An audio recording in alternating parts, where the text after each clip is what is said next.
I said in the morning, put their feet in the water. It wasn't like they got ankle deep in the water part. I don't even believe that. There's nothing about ankle deep commitment where God moves in a great way.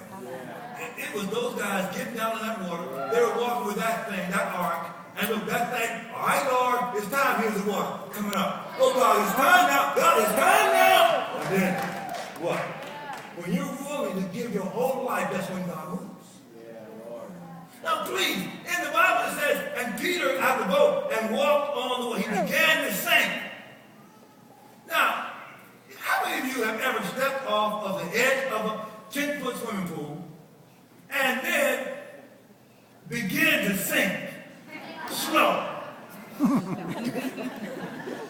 Right? You step out of that water like that, what's happening? Boom, you go down when you're down there. That brother, that saved me. That's the way it is in God. You do not do ministry around your safety. The fact that God is delaying things with you, the fact that the devil seems to have the high ground with you, the fact that there are people still coming against you and all this. This is where you got to prove out your champion grace and anointing is proven in the resistance. Things may not be moving fast, but your devotion level to God is much greater than the devil. He knows he has but a short time. That's why the noise is being made right now. The environment, the United Nations are talking about global warming. Now, what is that Matthew 23 passage, or 24 passage, where he says, signs at the end of the day, of the day? What I say? I said it's not global warming, it's global warning. It's global warning, the sign at the end of the time, inclement weather conditions, earthquakes, all these unusual things happening like they've never happened before, all these things happening right now. The only people that know what's really going on are those people who are really close to God. The low information, the low revelation Christians, they don't have a clue. They still ask God to bless them. Oh, God loves you so much. Do you understand? Out of the love of God, he killed his son. That was love. Love. Hello, anybody here? You quiet now, right? Jesus is the lamb slain from the foundation of the world. Yes. The love of God caused Jesus to sacrifice his life, and the Lord to God, his Father, ordained his death. Martyrdom. Martyrdom. We built, the church is built on martyrdom. Yes. So for you, for Jesus, it was death in the flesh. For you, it's death to the flesh. Yes. Surrender, devotion, dedication, holiness is not a bunch of rules where you say, well, why did you do that? Didn't you? How much did you get? How much did you bring? That's not holiness. Oh, now, let me read it. Since you asked. Okay, I got to finish this message within the next 2 hours. I'm really looking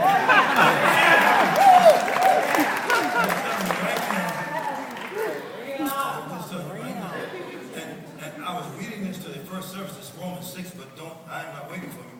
He says in verse 13, neither yield ye your members as instruments of righteousness unto sin. So that's progressive. You're yielding to sin. And that's where people, they don't get into perversion overnight. When you see people in pornography, stuff, they don't start out in it. They progress into that stuff by little compromises. But watch. But the other way is, but, that's the interrupter there. That's the turnaround. But yield yourselves unto God. Look at this now. As those that are alive from the dead. And I told you that God doesn't raise anybody that's not dead. And yield your members, watch this, as instruments of righteousness unto what? God. In other words, what he's saying is, as you yield your members unto God, there is a progressive transformation that comes to you that makes you look more and more like God to the degree that you yield. And the goal of God is that you move from right living into that dormant state called holiness. Yeah. It says in 2 Corinthians 7:1, it says, having therefore these promises, dearly beloved, let us cleanse ourselves, notice this, from all filthiness of the flesh and spirit, perfecting holiness in the fear of God. How you perfect holiness? By a consistent walk. Now watch. I said that Isaiah Salazar said to me, he said, I read the Bible through in 28 days. I'm thinking to myself, I'm not going to let some little squirt that's just been saved read the Bible through in 28 days, and I am 40 years in call, 40 years in ministry, and some little pipsqueak, 120 pounder, going to be more serious about the word of God than I am.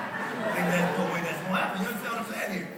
So then I was telling another one of my sons about it. I said, you don't have to go squirt, read the Bible through in 28 days. Now, if you understand what that is, now let me just tell you what that is. If you're an average reader, that's 5 hours a day. Wow. That's about what it would take you to read through 20 days. Well, watch. So there you are. You can do it. It's possible. You can do it. But it's going to take discipline. Now, you got to understand that discipleship and root word is discipline. Well, watch. Then I was talking to another son of mine. He says, well, Bishop, I didn't really do it quite that fast. He says, really, it took me 70 days to do it. He said, but I thank God, though, but I was able to do it 4 times last year.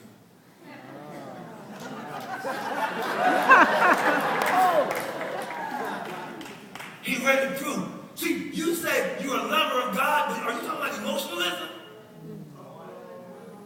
See, a lover of God means you're a lover of His Word. That means you'd rather be in His Word and eat that spiritual food than natural food all day long.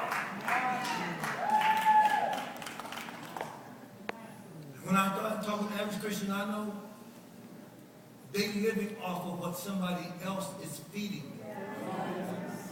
And they're like children still being fed by other people rather than getting the food themselves. And so when I listen to these preachers, they are more echoes rather than voices.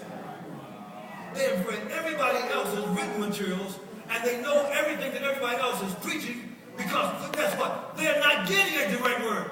Jeremiah 31 says that's a judgment. He said you should, it's a judgment. Jeremiah 31 through 34. Don't worry about it. I'm not, the cameras are on you. They're just seeing you from all over the world. That's no big deal. But it says this. He says, you also know me, from the least of them to the greatest of me. You know, so many Christians are happy that they know somebody who knows God. They don't realize that you're the one that's supposed to know God. What are you talking about? But what does it take? Devotion.